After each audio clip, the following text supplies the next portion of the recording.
can tell you that to tear out these two theaters is to tear a part of the heart out of this city. More than 40 years ago, in the heart of Times Square, 5 theaters were torn down to make way for a huge hotel and theater complex. Where these historic theater buildings once stood now stands a Marriott Hotel and the Marquis Theater. And in Season 1 of Closing Night, we'll be exploring some of the famous and forgotten musicals that have played here. And I said, Nick, I love you. I love the Nederlanders. Don't take this personally. I am never playing this theater again. It was fun. I mean, and we were working with Dolly Parton, but comparing rehearsal processes, this process was the most difficult. I'm Patrick Oliver Jones, and I'll be your guide all summer long as we chronicle shows that have come and gone from the Marquis Theater and their journey to closing night.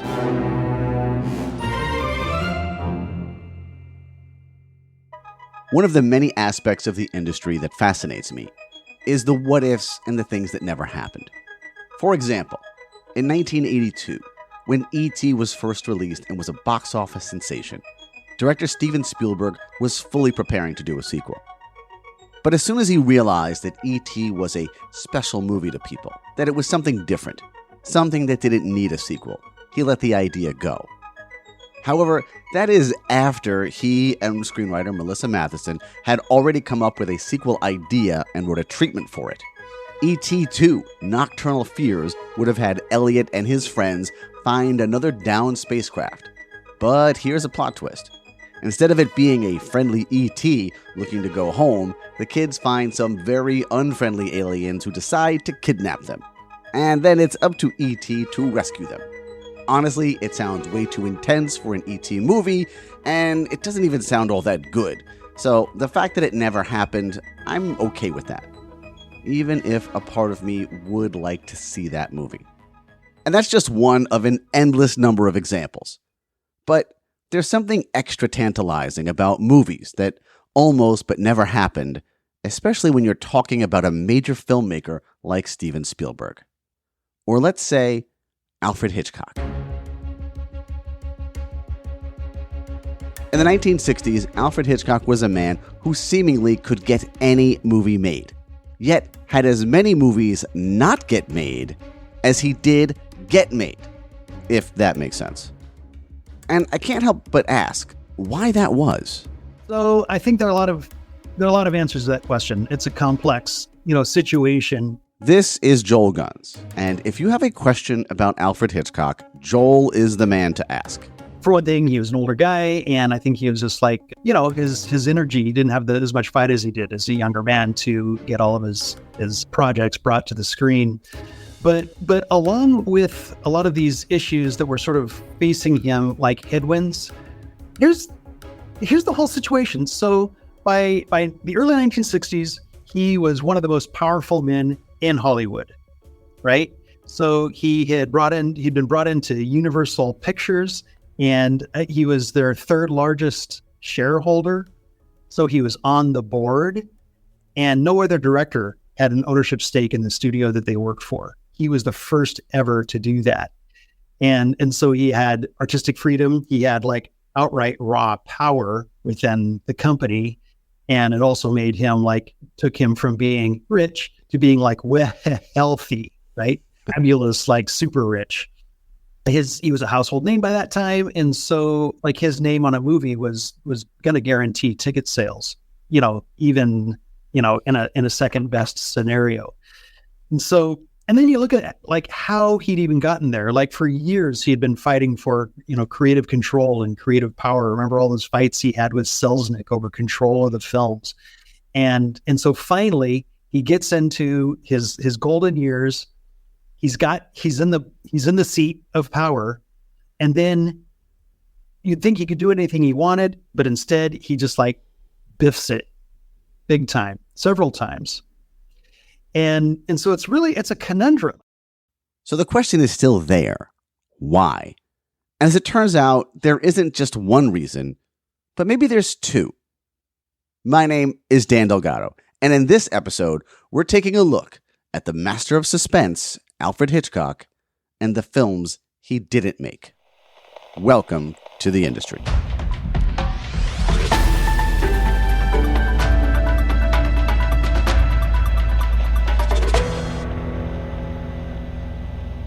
Alfred Hitchcock, as mentioned before by Joel Gunz, had a lot of power in Hollywood by the time the 1960s rolled around.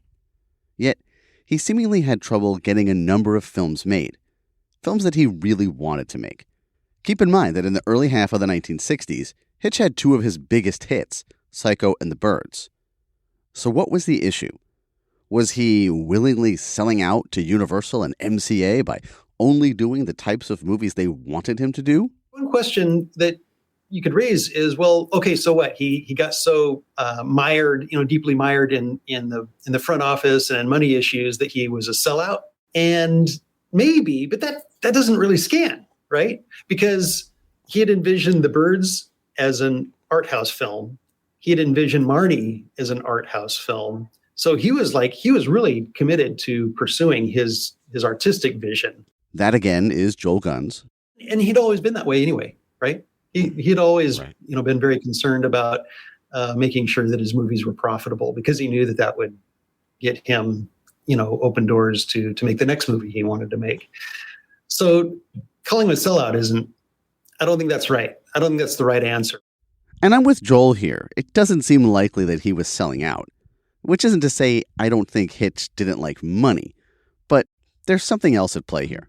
Or perhaps I should say someone else. I do think that this is where Lew Wasserman comes in. He had been Hitch's agent since, I think, around 1948. He'd been with him for a long time. At that time, in 1948, Hitch had his own production company called Transatlantic Pictures. And that was the company that produced Rope.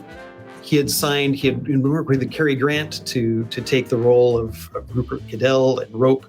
And finally, Cary Grant said, nope, I'm not going to do it.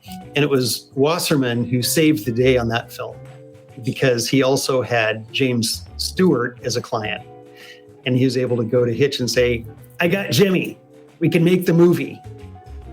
So right from the beginning of the relationship, Hitchcock was very indebted to this guy for, bringing the goods, delivering. And in that case, he really saved the film. And so they became good friends. Hitch came to really trust his judgment and his loyalty on things. The casual film fan may be asking themselves right now, who was Lew Wasserman? And I understand. He's not a household name. The fact that we don't know his name commonly is by design. They had written it into their corporate culture that they would not be, take the spotlight. So even their corporate offices were a big black glass cube, right? And then they had these, what they called the rules of the road that they had written. Rule number 1 was don't talk to the press. Let our clients, the talent, let them talk to the press and get the spotlight. But our agents are going to stay in the background in the shadows. Another one was no nepotism rule. Don't hire your nephew, right? And then the third one, this one sets the imagination aflame. They had a uniform dress code for all of their agents. And really, we're underselling Lew Wasserman. And not just his importance to Hollywood overall, where he loomed large in the background, but his importance to this story in particular. So I'm going to sidebar for just a minute or two, because I want you to get an even better picture of who Wasserman was. To do that, I've brought in Shawn Levy. Shawn is one of the great showbiz nonfiction writers of our time. He's also the host of the limited series Glitter and Might, a podcast that tells Wasserman's story. So for our purposes here, he's going to be our Lew Wasserman expert. So let's ask him, who was Lew Wasserman? Okay, if you picture a Hollywood agent in a dark suit with a fake tan and maybe the old-time guys with the big glasses, Lew Wasserman created that look. Lew Wasserman was sort of the first Hollywood agent of the modern era. He came up in the old era, but he invented the look where every agent looked like a shark and everyone at the agency looked identical, so they were almost like robots. He did this in the 1930s and 40s. He was so far ahead of his contemporaries that he was able to out-business them. There were moguls who wouldn't meet with this guy after lunch because they felt too sleepy after a full meal, and they thought he would get advantage on them. And he did. Lew Wasserman broke the studio hold on acting talent with Jimmy Stewart. Instead of being under contract, he was on a per-picture basis, and he got a percentage of the gross that had never happened before. He created a TV network to provide programming. He didn't have a network, he had a production company as a talent agent, he was producing more television than any Hollywood movie studio. So he was always ahead of the competition. He had his fingers in political parties. Both the Democrats and Republicans favored him. And he was just sort of a visionary and a power broker and a master deal maker. Now that we have an idea of who we're talking about, let's get back to Hitchcock and the films he didn't make. And by the way, this isn't even everything. That's right. In the opening, I said in the 60s, Hitch had just as many films not get made as he did get made. But that's not really true. He actually had a few more films not get made than we're going to look at here. And for the record, he had 5 films released in the 1960s, and we're going to look at 5 that he didn't make. Okay, so first up is... Yeah, The Three Hostages. So this would have been, it tantalizes the mind to imagine what could have been with this one. Because this would have been his follow-up to the 39 Steps. So this is 1964, and it's based on a novel by John Buchan, The Three Hostages, and it features Richard Hannay, who's the main character in the 39 Steps. And so it just takes that character and it puts him in a whole new set of capers. And so what could have been, right? And this is 1964. James Bond had just, has come out and is kind of stealing a little bit of his thunder, but it's also kind of an homage to his work. And so this would have been his chance to sort of regain control of the spy film genre. So I'm sure he had that in mind, that he was like, this is the competition. This is where the winds were blowing. So anyway, so that was the basic idea behind it, but there were some problems with it. The novel is really set in the 1930s, and adapting it to the 1960s would have been a pretty difficult move. One of the key scenes, one of the main reasons he wanted to film this novel was because it includes a scene in which the villain's blind mother hypnotizes Richard Hannay and puts him in a hypnotic trance and, sort of manipulates him.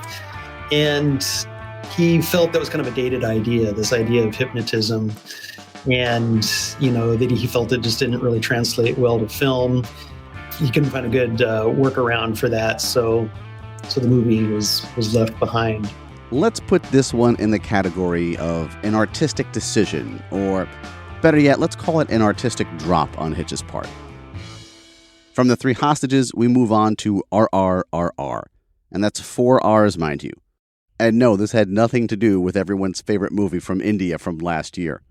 All right, this is a personal favorite of mine that got away, and I would have liked to see this happen because Hitch was really good with this kind of setup.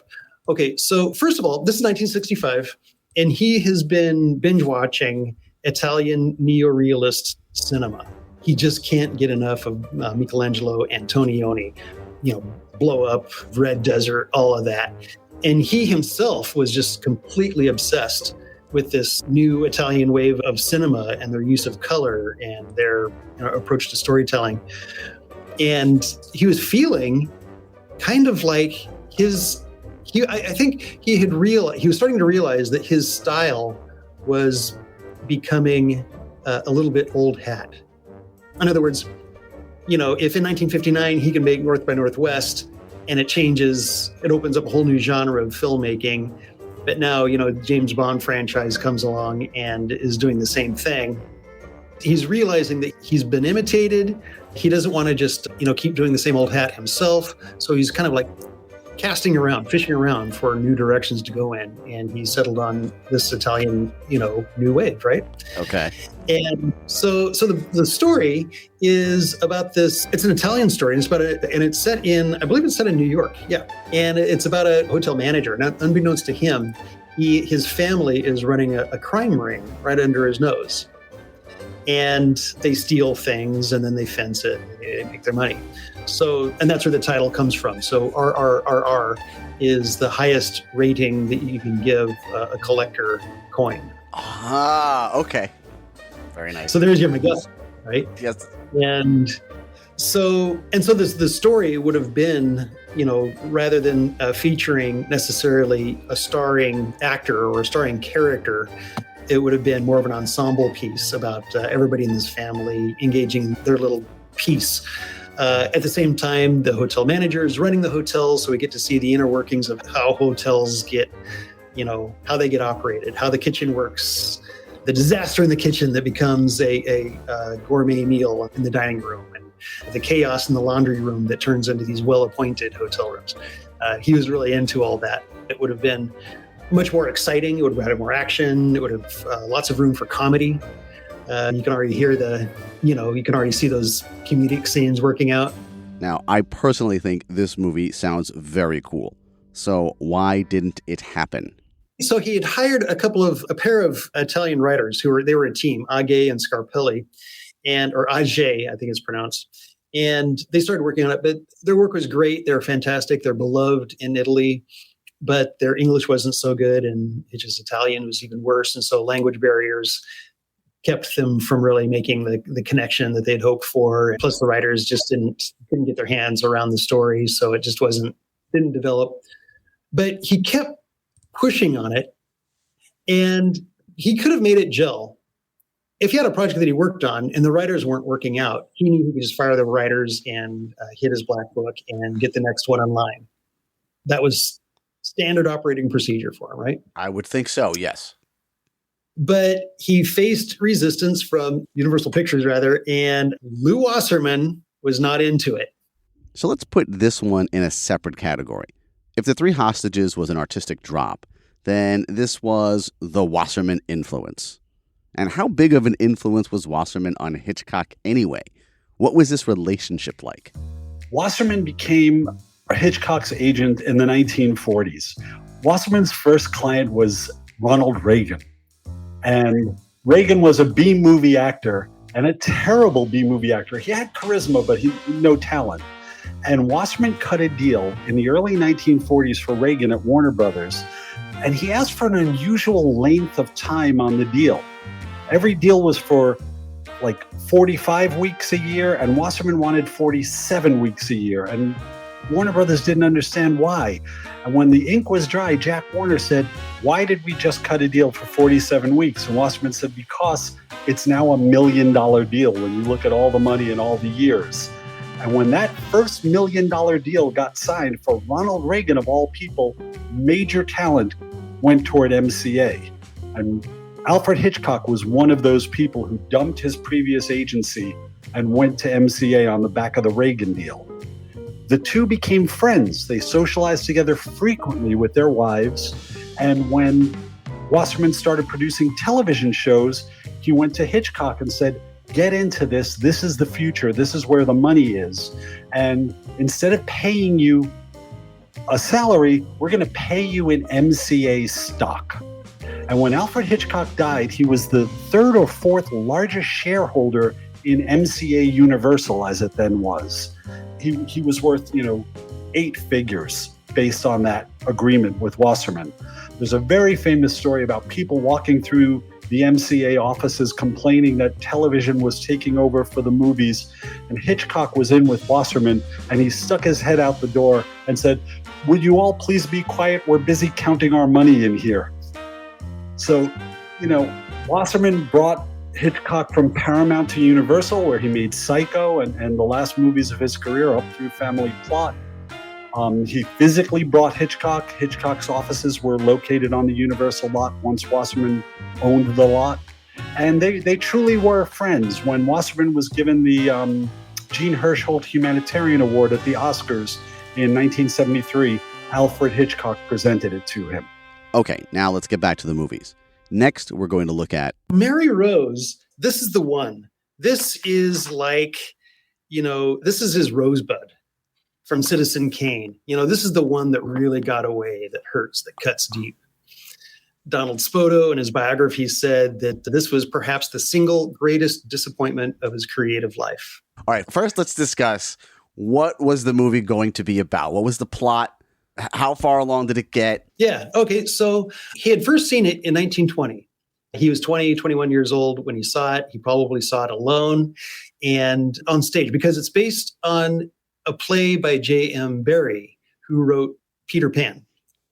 And so I think that's like the way into this story and the way into like how it captures your imagination is to think of it as sort of an alternative telling of Peter Pan. You've got this mysterious island that people disappear off to where time collapses. It's got this misty mood about it.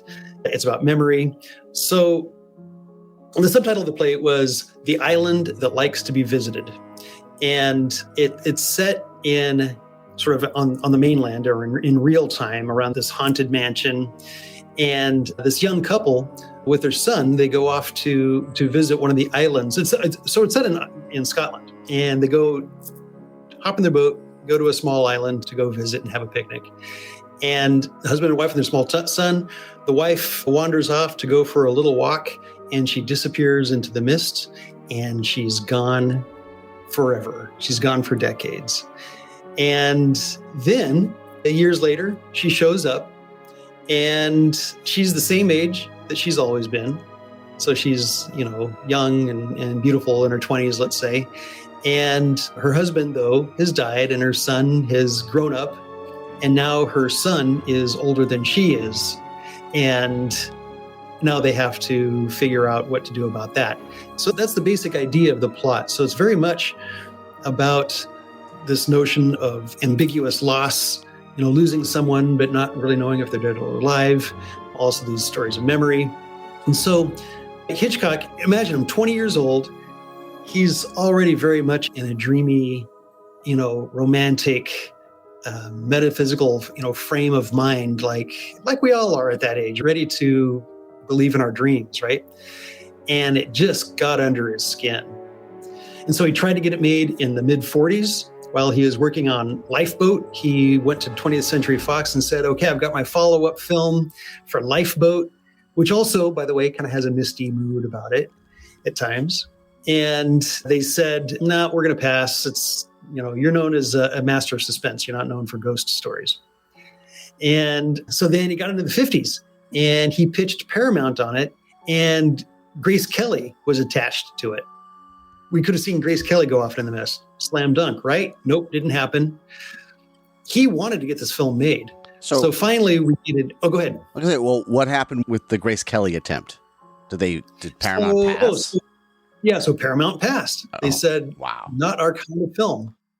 And I want to quickly interrupt here to say, Paramount Pictures, how dare you? So it's 44 years later, right? And he's still trying to get this damn movie made. So he's working on Marnie, and he's got J. Preston Allen writing the screenplay for Marnie. And he's really having a great time working with her. She's working out great. She's just a lot of fun to be with. They get each other. She gets his jokes. And so he, makes the pitch to her. Hey, do you want to work on this next screenplay? And she says, yeah, sure. Let me give it a shot. So she starts noodling around some ideas on it. And Hitch and Alma, they take off for a 2-week trip to Scotland. They're scouting locations in Glasgow and the Isle of Skye and all these little islands beyond. And they're like, they're working on Marnie, and he's already planning his next film. He's ready to go on Mary Rose. And then, wouldn't you know it, he gets it into the pitch phase. The Black Suit Mafia says, nope, not going to do it. Not only was it a nope, it was a hard nope. They said, not only can you not do it, but Hitch claimed for the rest of his career that they actually wrote it into his contract that he could make any movie he wanted except Mary Rose. No kidding. That is quite the right into a contract. You can make any movie, but not that one. Yeah. And do we know why? I mean, I'm guessing they just thought it wasn't going to sell. They just didn't believe in it, right? That's the bottom line, money. But again, they felt it was off brand for him. They didn't see him as a ghost story director. He made down-to-earth suspense films, not ethereal ghost films. So this is the one this one hurts. This one hurts a lot. He really took that one to his grave as a loss. Mary Rose was made as a British TV movie in 1987 and again as a low-budget feature in 2016. As far as Hitchcock's version, though, this is definitely the Wasserman influence at play here. This brings us to Kaleidoscope. And Kaleidoscope was a movie that was also known by the title of Frenzy as well. But since Hitchcock did eventually make a movie called Frenzy in 1972, we're just going to stick with Kaleidoscope as the name. So the story that would have been Kaleidoscope was it's another serial killer story. And in his pitch to it, he's described it as a sort of, he didn't use the word prequel, but as the story behind Uncle Charlie in Shadow of a Doubt. So in Shadow of a Doubt, he plays a serial killer who kills wealthy widows for their money. And this would have, but we don't see him kill any widows in Shadow of a Doubt. In Kaleidoscope, we would have seen that backstory where he kills 3 young women for his, for financial gain and also for, his perverse pleasure. All right, on a scale of 1 to 10, Joel, how messed up would this have been? Okay, that's the problem with Kaleidoscope, because everybody was saying that this is like an 11. That was the primary pushback that he got on it. He was having a hard time, finding people to collaborate with him on it because they just thought it was too squeamy. He would have had, to be clear, the 3 women that he kills would have been young women, and it would have been a murder-rape situation. And it would have had lots of nudity in it, and so it just would have been very hard to. But it's interesting to see how he would have worked out those problems. So maybe just back up a little bit. It's a serial killer story set in New York City. And it's set in iconic locations in New York City. So first of all, the first murder takes place in Central Park, and it's a young woman who works on Wall Street. Then, the first murder takes place by a waterfall in Central Park. Second place takes place on the mothball fleet of ships that is or was outside New York City. And it was kind of a big deal. It would have been very picaresque. There was a scene that was supposed to take place at Yankee Stadium. So they were really going to make use of the city. And you can kind of, I think the way in to think about this is this would have done for New York City what he had done for London and San Francisco in his other films. Kaleidoscope was an example of Hitch pushing the envelope, and it definitely turned some people off. But this wasn't the first time that had happened to him. People crapped all over Psycho when he was trying to get it made. And he could not get it made. He had to finance it himself. And that's why he owned it. And that's why it made him so many piles of money, because nobody wanted to touch it. And it turned out to be the biggest thing ever, right? So same thing happened. People read the script and they turned it down. They said, we don't have an appetite for this kind of sex and violence. And so that's the number one main reason that people said no to this. But he set it up for success. So like the first draft of the screenplay was written by Robert Bloch, who had written the novel Psycho.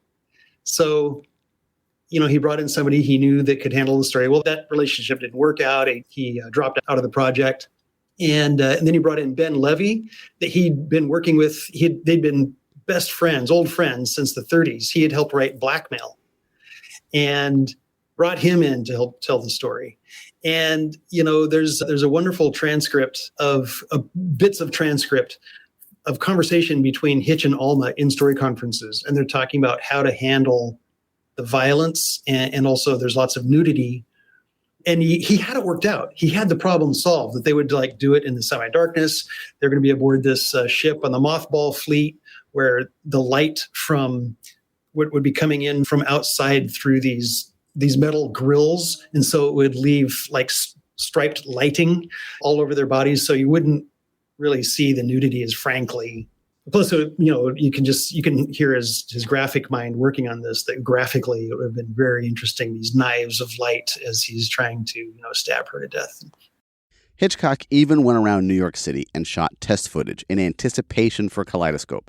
He had a photographer named Arthur Shantz take pictures as well.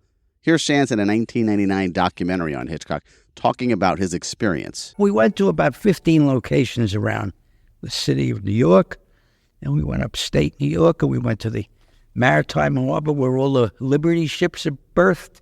We did all places where there was a great body of water. Turns out that water figured very heavily into the story. And every time this young boy saw water and stuff, he got turned on, and he had to commit a murder. This was a film that he was strongly believed in and really wanted to do. You can see that test footage for Kaleidoscope on YouTube. I'll have a link to it in the show notes. There's no sound, but it is really interesting. Also, what I find really interesting is that the people in the footage, the actors that they hired, are all unknown. And when I say unknown, I mean there is literally no record of who these people are or were, which is really crazy to me that there's some people out there walking around who were directed by Alfred Hitchcock in the 1960s, and no one knows who they are. So when it came to Kaleidoscope, what happened? He finally brought it to MCA, or to Universal at that time, and Wasserman probably at the head of the table. And he pitched it, did the script, did the Dog and Pony show. And not only did they say no, they promptly picked up all available copies of the script from the conference room. They confiscated them from other people who had them. And they said, not going to happen. Okay, but Joel, correct me if I'm wrong. Mr. Hitchcock has a clause in his contract that says he can make any movie he wants as long as it's not Mary Rose. This is not Mary Rose. Why doesn't that clause apply here?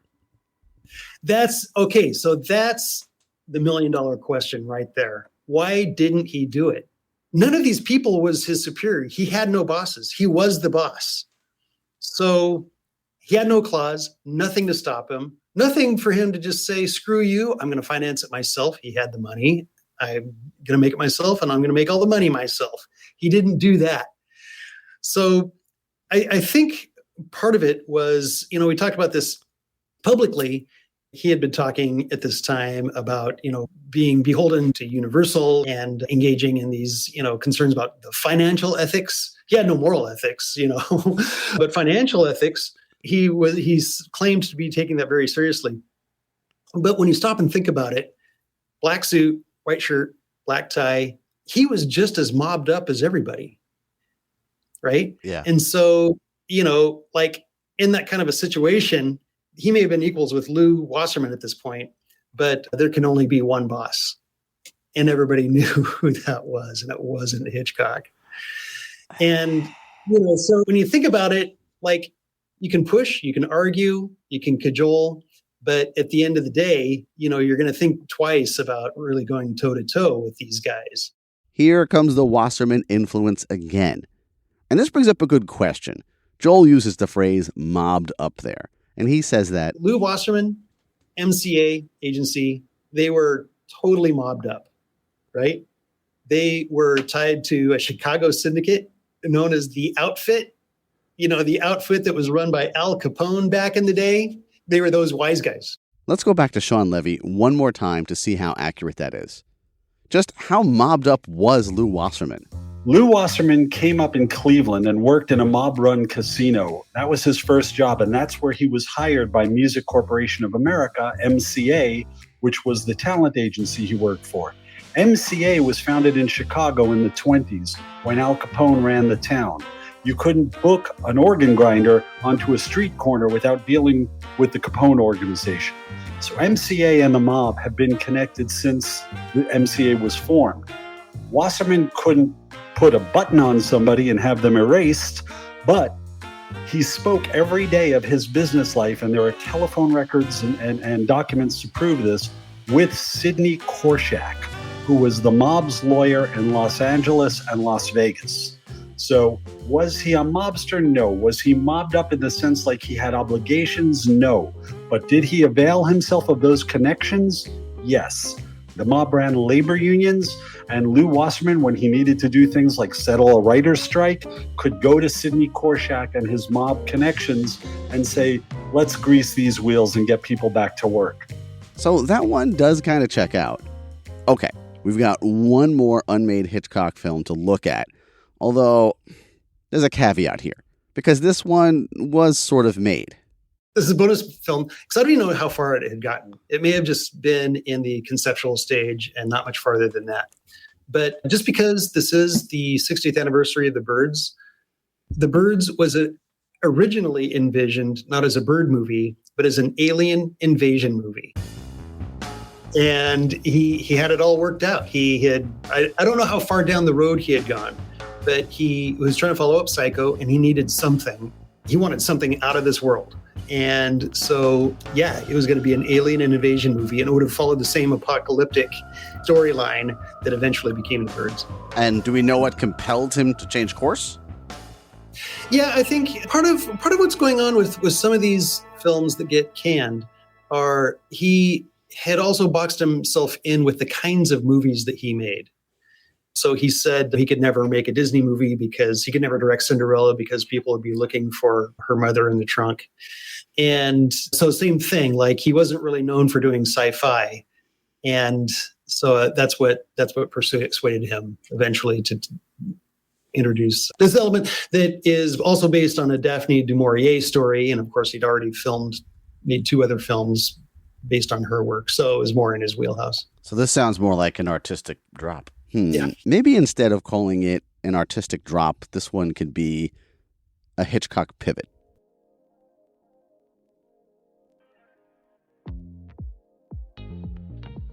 Thank you for listening to this episode of The Industry, presented by Movie Maker. Visit moviemaker.com for more great podcasts, articles, and information about movies. If you love movies, want to make them, or you're already a movie maker yourself, then there's something for you at moviemaker.com. This episode was written, edited, and hosted by me, Dan Delgado. Special thanks to my guest this week. First, Joel Gunz. On October 7th, 2023, just a few days after this episode is being released, Joel will be running HitchCon 23. Yes, an Alfred Hitchcock convention taking place at Mercer University in New York, but it's also going to be online as well.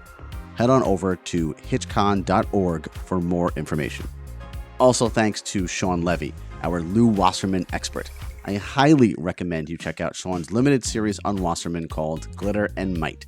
You can get it wherever you got this podcast from. And if you can't, there's a link to it in the show notes. Music in this episode is from Epidemic Sound. There's a transcript and links to all sources used for this episode and anything else I can think is relevant at my website, industrypodcast.org. While you're there, you can leave me a voicemail, and if you're so inclined, you can even buy me a coffee. If you enjoyed this episode, feel free to leave a 5-star review on Apple Podcasts, Podchaser, or wherever else you can leave a review. If you'd like to contact me, you can. You can email me. It's dan@moviemaker.com. I'm also on Twitter at TheIndustry13, Instagram at industry_pod, and Facebook at TheIndustryPod. Thanks again for listening, and I'll be back again soon with another story of the things that went on in the industry.